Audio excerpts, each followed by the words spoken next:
Bonjour et bienvenue dans cette courte vidéo dans laquelle nous allons apprendre à construire l'image d'un objet AB que vous observez ici à l'écran. Cet objet AB est toujours représenté comme étant perpendiculaire à l'axe optique, le bas de cet objet étant représenté par le point A situé sur l'axe et le point B représentant en fait le haut de cet objet. Si vous aviez par exemple un personnage, ses pieds seraient en A et sa tête serait en B.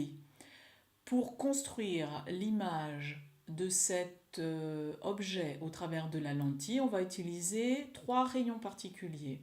Le rayon incident parallèle à l'axe optique. Vous savez, on l'a vu tout à l'heure, qu'effectivement, il ressort en passant par le foyer F'. Ensuite, le rayon incident passant par le centre optique, celui-ci n'étant pas dévié.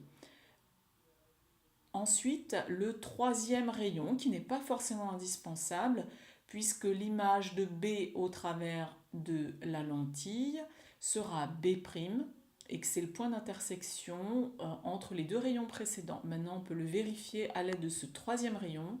C'est le rayon incident passant par le foyer objet. On va démarrer la construction à l'aide de cette simulation. Donc le rayon parallèle à l'axe optique passe par le foyer F'.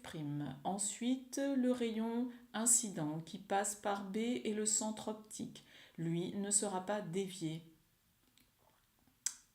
Et donc, on a déjà l'image va être ici. On va vérifier maintenant. Le troisième rayon, c'est le rayon qui passe par le foyer objet et qui va ressortir parallèle à l'axe optique. Vous voyez que effectivement ces trois rayons sont à l'intersection, ont pour intersection le point B' qui est l'image de B au travers de la lentille convergente. Maintenant, je laisse le logiciel refaire la construction.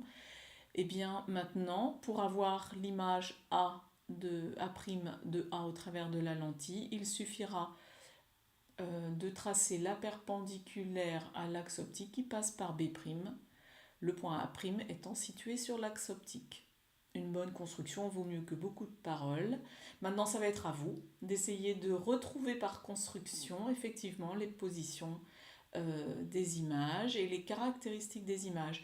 Ici, on voit que l'image est, donc voilà B', l'image est plus petite et renversée.